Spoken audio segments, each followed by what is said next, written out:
بیت المقدس مسلمانوں کا قبلہ اول ہے، اس میں کوئی شک نہیں کہ بیت المقدس یہودیوں، عیسائیوں اور مسلمانوں تینوں کے ریلیجن کے لیے مقدس مقام کی حیثیت رکھتا ہے۔ حضرت سلیمان علیہ نبینا علیہ الصلوۃ والسلام نے انسانوں سے نہیں بلکہ جنوں کی ایک جماعت سے اس کام کو کروانا شروع کیا، اس لیے اس عمارت کو ہیکل سلیمانی بھی کہا جاتا ہے۔ آقائے کائنات جناب محمد رسول اللہ صلی اللہ تعالی علیہ وسلم کی ہجرت کے 1 سال 5.5 مہینے کے بعد قبلے کی تبدیلی ہوئی اور اللہ پاک نے پیارے آقا علیہ الصلوۃ والسلام کی خواہش کے مطابق مسلمانوں کا جو کعبہ ہے، قبلہ ہے، وہ کعبہ کو فرما دیا۔ اس مقام پر آج بھی مسجد قبلتین قائم ہے۔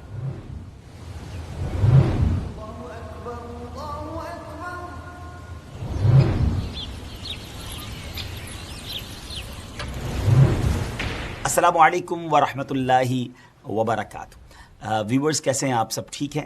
ایک بار پھر قیامت کی نشانیاں ایپیسوڈ لے کر حاضر ہیں، اور آج کی ایپیسوڈ بڑی امیزنگ ہے۔ ایک ایسا تفصیلی واقعہ ہے کہ جب اس کو سنتے ہیں، پڑھتے ہیں تو ایمان تازہ ہو جاتا ہے۔ یاد رہے کہ اللہ پاک کے آخری نبی جناب محمد عربی صلی اللہ تعالی علیہ وسلم نے غیب کی خبر دیتے ہوئے اپنی امت سے ارشاد فرمایا کہ قیامت سے پہلے 6 چیزیں گن کر رکھو۔ نمبر 1 میری وفات، نمبر 2 بیت المقدس کی فتح، نمبر 3 پھر طاعون کی وبا جو بکریوں کی گٹلیوں کی طرح تمہارے اندر شروع ہو جائے گی، نمبر 4 اس قدر مال کی کثرت ہو جائے گی کہ کسی آدمی کو 100 دینار دینے پر بھی وہ خوش نہیں ہوگا، نمبر 5 ایک ایسا فتنہ اٹھے گا کہ عرب کا کوئی گھر باقی نہیں رہے گا جس پہ فتنہ داخل نہ ہوا ہو، نمبر 6 تمہارے اور رومیوں کے درمیان ایک سلو ہوگی اور رومی عہد شکنی کریں گے اور وہ 80 جھنڈے لے کر تمہارے اوپر حملہ آور ہوں گے اور ہر جھنڈے کے نیچے 12,000 فوج ہوگی۔ یہ 6 نشانیاں نبی پاک صلی اللہ تعالی علیہ وسلم نے تفصیل کے ساتھ قیامت کی نشانیوں کے بارے میں بیان کی۔ اس حدیث پاک میں جو دوسری نشانی بیان کی گئی یعنی بیت المقدس کی فتح، اس بارے میں آج کی ہماری ایپیسوڈ ہوگی۔ یہ تو آپ نے سن ہی لیا کہ حدیث پاک میں اسے قیامت کی نشانی کے طور پر فرمایا گیا ہے۔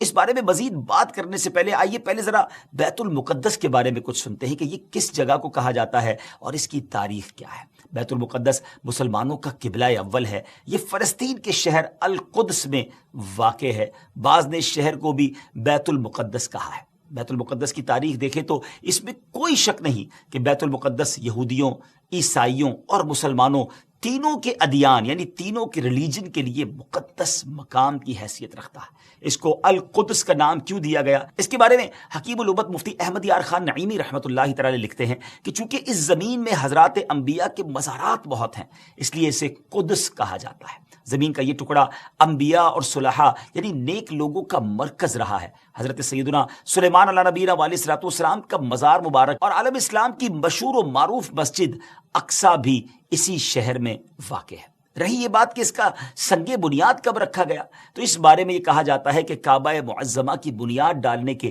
40 سال بعد سیدنا آدم علیہ نبینا علیہ الصلوۃ والسلام یا ان کی اولاد میں سے کسی نے اس کی بنیاد ڈالی۔ پھر اس کی تعمیر حضرت سیدنا سام بن نوح علیہ نبینا علیہ الصلوۃ والسلام نے کی۔ پھر ایک عرصے کے بعد حضرت سیدنا داؤد علیہ نبینا علیہ الصلوۃ والسلام نے بیت المقدس کی بنیاد اسی مقام پر رکھی جہاں حضرت سیدنا موسیٰ علیہ نبینا علیہ الصلوۃ والسلام کا خیمہ نصب کیا گیا تھا۔ اس عمارت کے پورا ہونے سے قبل حضرت سیدنا داؤد علیہ نبینا علیہ الصلوۃ والسلام کی دنیا سے وفات کا وقت قریب آ گیا، تو اب آپ نے اپنے بیٹے حضرت سیدنا سلیمان علیہ نبینا علیہ الصلوۃ والسلام کو اس کو مکمل کرنے کی وصیت فرمائی۔ حضرت سلیمان علیہ نبینا علیہ الصلوۃ والسلام نے کمال کا انتظام کیا۔ آپ نے انسانوں سے نہیں بلکہ جنوں کی ایک جماعت سے اس کام کو کروانا شروع کیا۔ 1 سال کا کام باقی تھا۔ اب ذرا غور کیجئے کہ جنات تعمیر کر رہے تھے مگر آپ کے انتقال کا وقت قریب آ گیا۔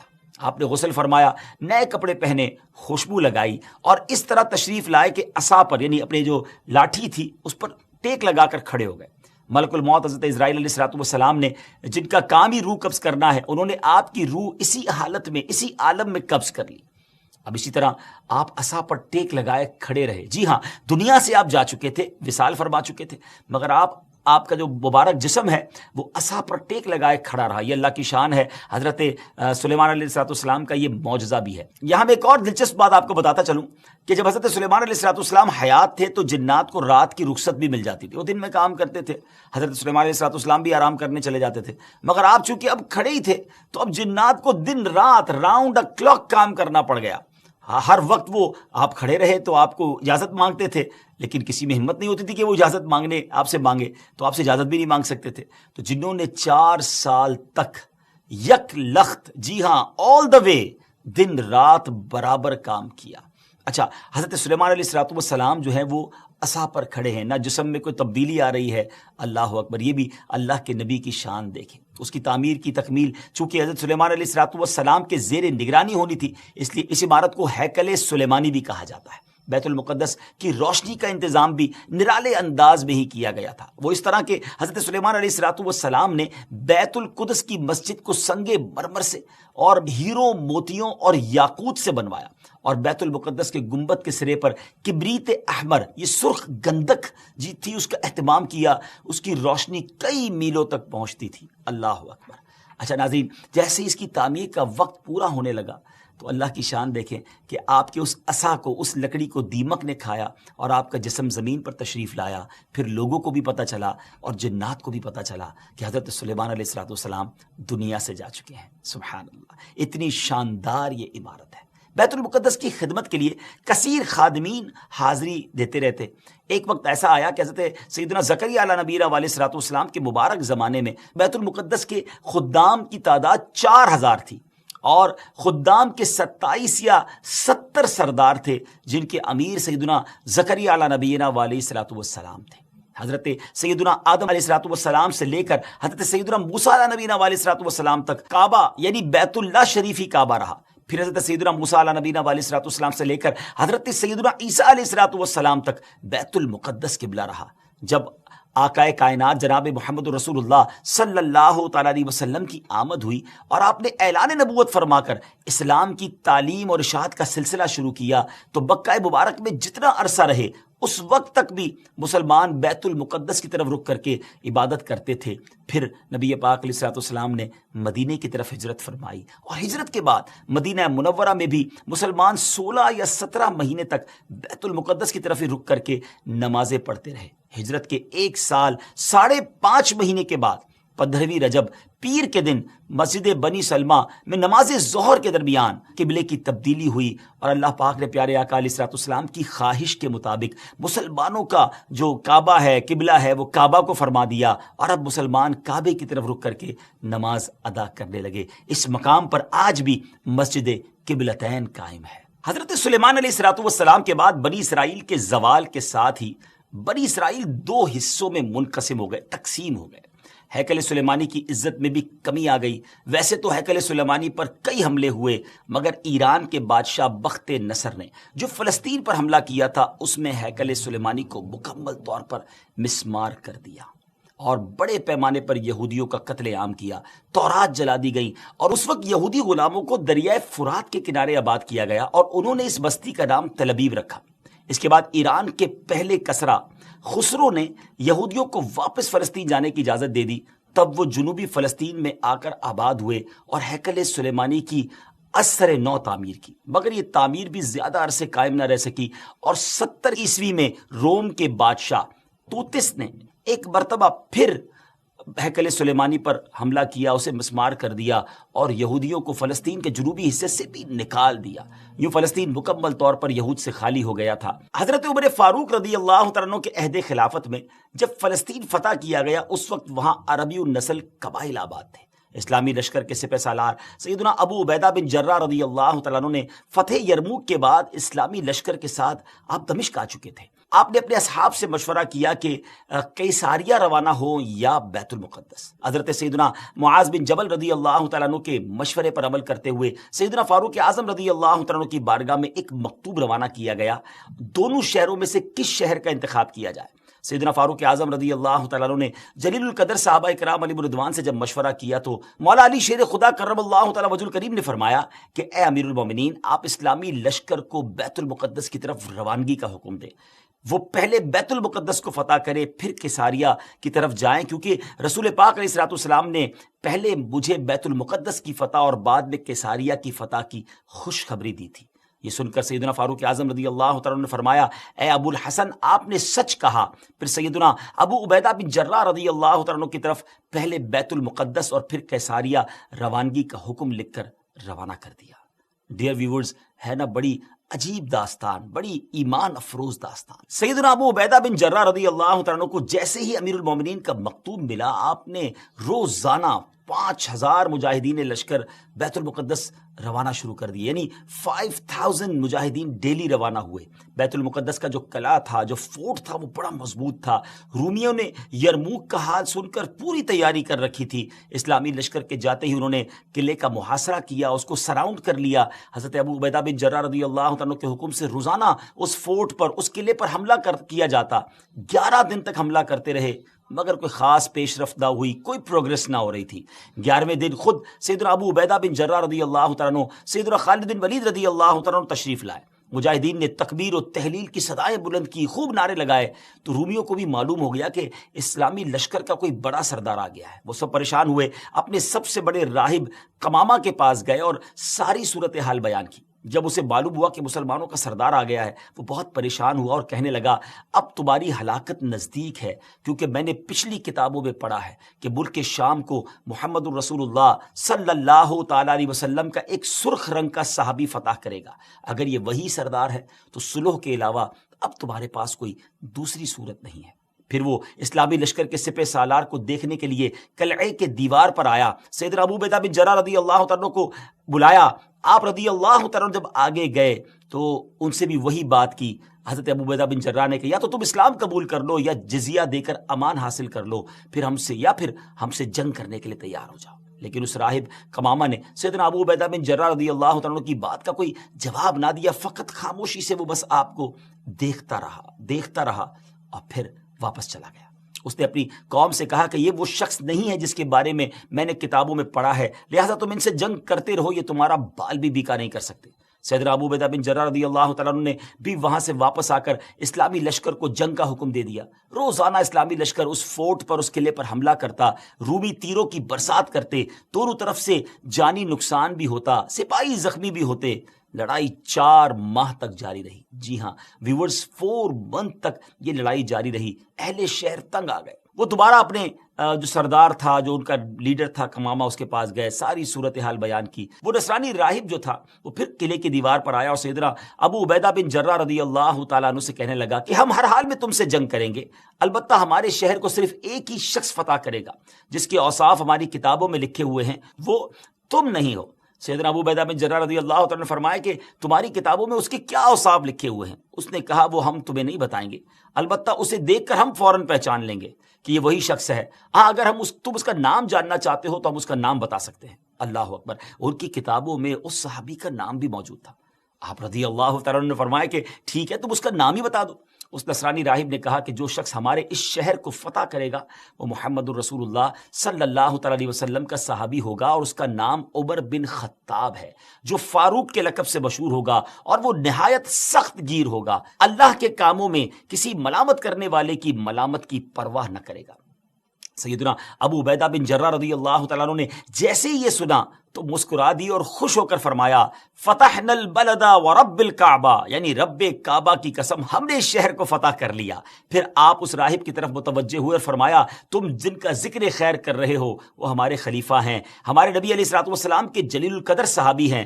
راہب نے کہا، اگر واقعی ایسی بات ہے تو تم جنگ موقوف کر دو اور انہیں یہاں بلاؤ۔ اگر ان میں تمام صفات وہی ہوئی جو ہمارے علم میں ہیں تو ہم ان کے لیے شہر کے دروازے بغیر جنگ کے کھول دیں گے اور ان کو جزیہ بھی ادا کریں گے۔ آپ رضی اللہ تعالیٰ عنہ نے یہ بات منظور فرما لی۔ نصرانی راہب سے گفتگو کرنے کے بعد سیدنا ابو عبیدہ رضی اللہ تعالیٰ عنہ نے جب وہ تشریف لائے اور نصرانی راہب سے ہونے والی گفتگو کی تفصیلات لشکر میں سب کو بتائیں تو تمام مجاہدین خوش ہو گئے۔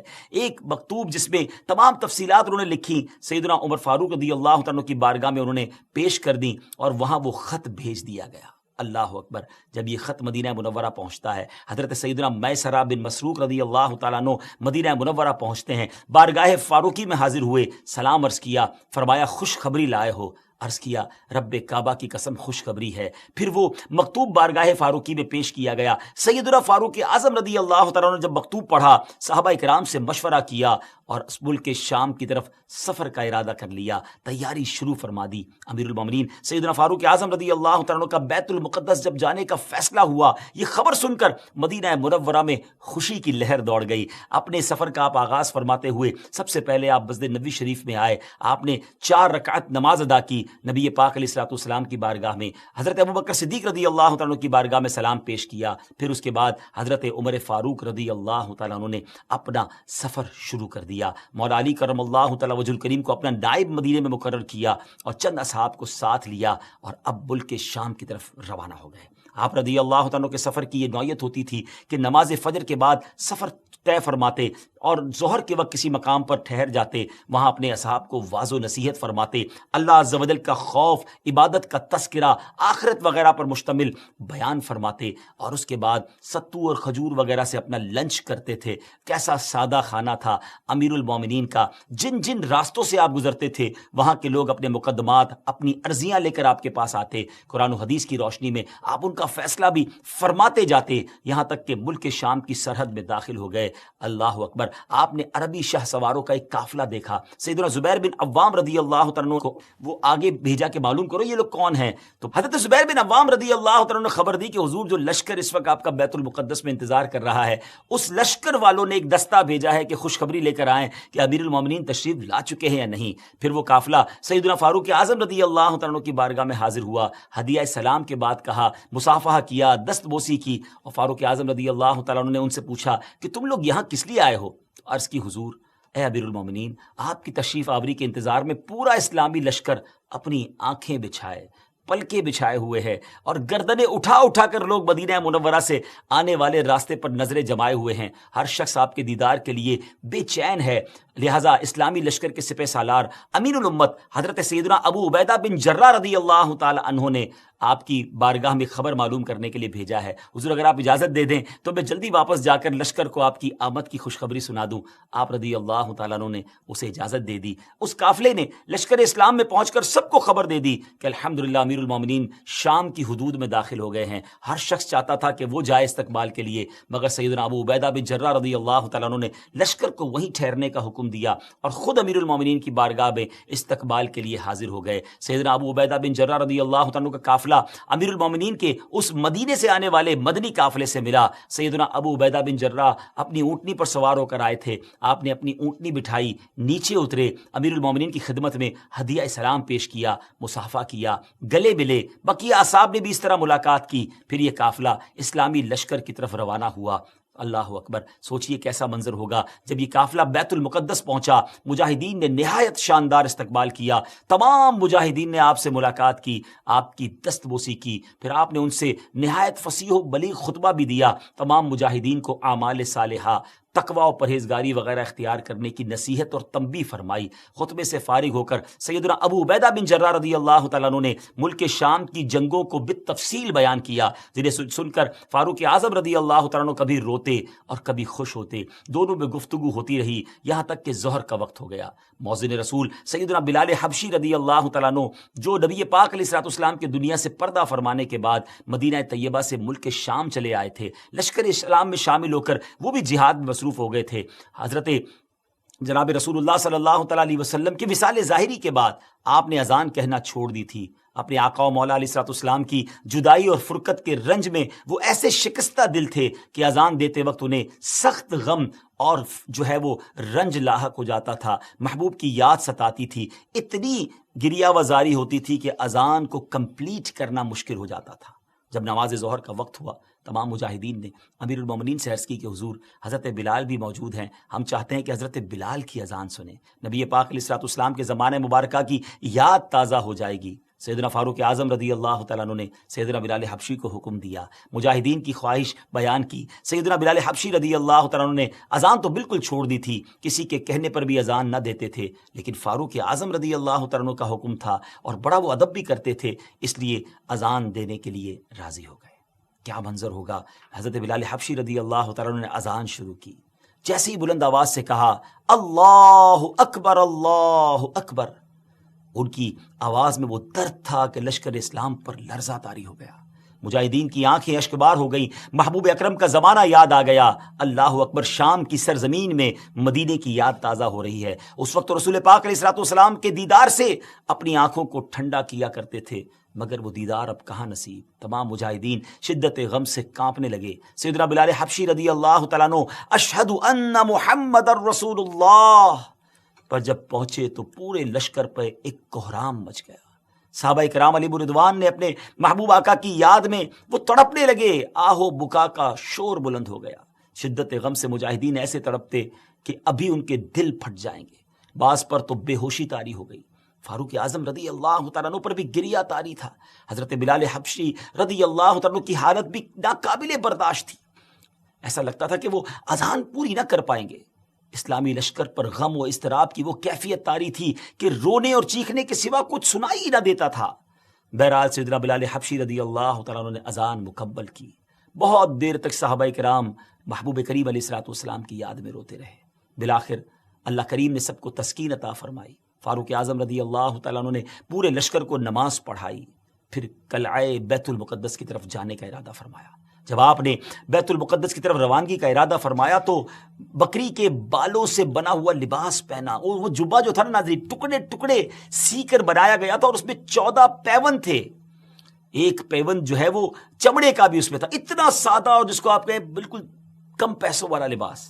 اسلامی لشکر کے تمام سرداروں نے آپ سے گزارش کی، حضور آج تو بڑا اہم دن ہے، آپ اچھے کپڑے آج زیب تن کیجئے، اچھے گھوڑے پر سوار ہوں، آج آپ کو بیت المقدس کے جو لوگ ہیں ان سے ملنا ہے اور انشاءاللہ ہمیں فتح ملنی ہے۔ جب لوگوں نے بڑا اصرار کیا تو آپ راضی ہو گئے اور مصر کے اعلیٰ قسم کا سفید لباس پہن کر گھوڑے پر سوار ہو کر اسلامی لشکر کے ساتھ اب بیت المقدس کے قلعے کی جانب روانہ ہوئے۔ ابھی چند قدم ہی چلے تھے ناظرین کہ آپ کے چہرے پر گھبراہٹ کے آثار ہوئے۔ آپ کو ایسا لگتا تھا جیسے آپ کو بڑی سخت تکلیف ہو گئی ہے، آپ کے چہرے کا رنگ تبدیل ہو گیا۔ سواری کو رکوایا، فوراً گھوڑے سے نیچے آئے اور فرمایا اللہ عز و جل مجھے معاف فرمائے۔ قریب تھا کہ میں ہلاک ہو جاتا، کیونکہ ایسے پرتکلف اتنے قیمتی لباس کو پہن کر میرے دل میں عجب اور تکبر داخل ہو گیا تھا۔ میں نے اللہ عز و جل کے محبوب علیہ الصلوۃ والسلام کو یہ فرماتے سنا ہے کہ جس کے دل میں ذرہ برابر بھی تکبر ہوگا وہ جنت میں داخل نہیں ہوگا۔ تمہارے اعلیٰ اور سفید لباس نے مجھے ہلاکت میں ڈال دیا۔ پھر آپ نے وہ لباس اتار دیا اور اپنا پرانا 14 پیوند والا لباس زیب تن فرمایا۔ فاروق اعظم رضی اللہ تعالیٰ عنہ بیت المقدس کے قریب اب پہنچ گئے۔ ناظرین میں یہاں تھوڑی دیر کے لیے رکوں گا، غور کیجئے، یہ تھے امیر المومنین۔ آج فتح کا دن تھا، آج دوسرے لفظوں میں ریوارڈ کا دن تھا، عزت کے بڑھنے کا دن تھا۔ پھر بھی عاجزی ہے، پھر بھی خوف خدا ہے، پھر بھی نبی پاک کی یاد ہے، یاد رسول میں آنسو بھی بہے، نمازیں بھی پڑھی گئیں، بیان بھی کیا گیا، اللہ کی یاد بھی دلائی گئی، خوف بھی دلایا گیا اور اپنے آپ کو تکبر سے بچایا بھی گیا۔ یہ ہم سب کے لیے کتنا بڑا درس ہے۔ جن کو اللہ نے نوازا ہے، اگر اللہ نے دنیا کی نعمتیں دی ہیں تو اس کا مطلب یہ نہیں کہ تکبر کیا جائے اور ان خوشیوں میں کھو جایا جائے۔ آج معاملہ یہ ہے ناظرین کہ جس کے گھر میں خوشی ہوتی ہے، جس کو کوئی سیلیبریشن ملتی ہے، وہ اس کے ساتھ ہی نافرمانی اللہ کی شروع کر دیتا ہے۔ ایسا لگتا ہے کہ ہماری خوشی اور اللہ کی نافرمانی یہ لازم و ملزوم ہو گئی ہے۔ اچھا خاصا نیک نمازی بھی ہوتا ہے، اگر اس کے گھر میں جب خوشی کا موقع آتا ہے تو وہ کچھ ہوتا ہے جو بیان نہیں کیا جا سکتا۔ یہ بہت بڑی بے وقوفی ہے ناظرین کہ اللہ کریم خوشیاں عطا فرمائے اور ہم اسی کی نافرمانی کریں۔ ایسا نہ کیا کریں۔ جب رب کی عطا ملے زیادہ شکر ادا کریں، زیادہ سجدے کریں، صدقہ کریں اور گناہوں سے بچیں۔ بہرحال فاروق اعظم رضی اللہ تعالیٰ عنہ بیت المقدس کے قلعے کے قریب پہنچے تو وہاں موجود مجاہدین نے اب تکبیر و تحلیل کی صدائیں بلند کی، خوب اللہ اکبر کے نعرے لگائے۔ جب یہ شور سنا اور بیت المقدس کے اندر جو لوگ تھے وہ حیران ہو گئے کہ جنگ تو بریک تھی، موقوف ہو گئی، کیا مسلمانوں نے پھر حملہ کر دیا؟ نصرانی راہب کمامہ نے جب وہ آوازیں سنی اور خادمین کو بھیجا کہ معلوم کرے کہ معاملہ کیا ہے، تو پتہ چلا کہ اسلامی لشکر کے سب سے بڑے سردار امیر المومنین حضرت عمر بن خطاب رضی اللہ تعالیٰ عنہ تشریف لائے ہیں۔ نصرانی راہب قلعے کی دیوار پر آیا اور اسلامی لشکر میں پیغام بھیجا کہ حضرت عمر بن خطاب رضی اللہ تعالیٰ عنہ کی زیارت اور شناخت کرنا چاہتے ہیں، انہیں قلعے کے قریب لایا جائے۔ سیدنا فاروق اعظم رضی اللہ تعالیٰ عنہ بغیر اسلحے کے اکیلے ہی قلعے کے قریب جانے لگے تو بعد میں یہ فیصلہ ہوا کہ حضرت ابو عبیدہ بن جراح رضی اللہ تعالیٰ عنہ بھی ساتھ جائیں۔ آپ اپنے اونٹ پر سوار تھے، ہاتھ میں ایک درہ تھا۔ جب دیوار کے قریب پہنچے تو اس نصرانی راہب نے آپ کو بڑے غور سے دیکھنا شروع کر دیا۔ تھوڑی دیر بعد نصرانی راہب نے کمامہ نے بلند آواز سے شور کرتے ہوئے اپنی قوم کو پکار کر کہا، خدا کی قسم یہ وہی شخص ہیں جن کی صفات ہم نے اپنی کتابوں میں پڑھی ہیں، اور ان کے ہاتھوں پر ہمارا شہر فتح ہوگا۔ پھر اس کمامہ نے اپنی قوم کو جھڑکتے ہوئے اور ڈانٹتے ہوئے کہا کہ سختی ہو تم پر، یہ کیا تاخیر ہے، قلعے سے جلدی اترو، ان کے پاس جاؤ، ان سے امان اور ذمہ داری حاصل کرو۔ خدا کی قسم محمد بن عبداللہ علیہ الصلوۃ والسلام کے یہ صحابی ہیں۔ جب رومیوں نے کمامہ کا فرمان سنا تو وہ جلدی جلدی قلعے کی دیوار سے اترے، شہر کے دروازے کھول دیے گئے، دوڑتے ہوئے فاروق اعظم رضی اللہ تعالیٰ کی بارگاہ میں حاضر ہوئے، صلح اور امان کی درخواست کرنے لگے۔ آپ رضی اللہ تعالیٰ عنہ نے اللہ پاک کا شکر ادا کرتے ہوئے اپنے اونٹ پر ہی سجدہ شکر ادا کیا اور پورے شہر والوں کو امن و امان اور اس کا جو پروانہ تھا وہ جاری کر دیا، عہد و پیمان ہو گئے۔ دوسرے دن آپ رضی اللہ تعالیٰ عنہ نے بعد نماز فجر عظیم و شان فتح و نصرت کے ساتھ بیت المقدس کے قلعے میں داخلہ فرمایا۔ اس کے بعد کئی 100 سال تک بیت المقدس مسلمانوں کے قبضے میں رہا۔ بعد ازاں تقریباً 11ویں صدی عیسوی میں بیت المقدس عیسائیوں کے قبضے میں چلا گیا، جسے سلطان صلاح الدین ایوبی رضی اللہ تعالیٰ عنہ نے 1187 عیسوی میں دوبارہ فتح کیا اور بیت المقدس دوبارہ مسلمانوں کے قبضے میں آ گیا، اور پہلی جنگ عظیم تک ترک عثمانیہ خلافت کے زیر انتظام رہا۔ اللہ پاک ہمیں اپنی نعمتوں کا شکر بجا لانے کی توفیق عطا فرمائے اور ہمیں پھر قبلہ اول نصیب فرمائے۔ بہرحال ناظرین، ہم نے یہ جو آج ایپیسوڈ سنی ہے بیت المقدس کی فتح، اس کا مطلب یہ ہوا کہ یہ نشانی پہلے بھی ہو چکی ہے، اور ہم اللہ سے دعا کرتے ہیں کہ ایک بار پھر ہمیں بیت المقدس مسلمانوں کا قبلہ اول نصیب فرمائے۔ تو یہ آج کی نشانی، قیامت کی نشانی جو تھی وہ ہم نے سنی، اور امید ہے کہ اس سے بہت ساری معلومات بھی ملی، ہمیں لیسن بھی ملے۔ اللہ مجھے اور آپ کو عمل کرنے کی توفیق عطا فرمائے۔ انشاءاللہ اگلے ایپیسوڈ میں ایک اور قیامت کی نشانی لے کر حاضر ہوں گے۔ ہمیں اپنی دعاؤں میں یاد رکھیے گا۔ السلام علیکم ورحمۃ اللہ وبرکاتہ۔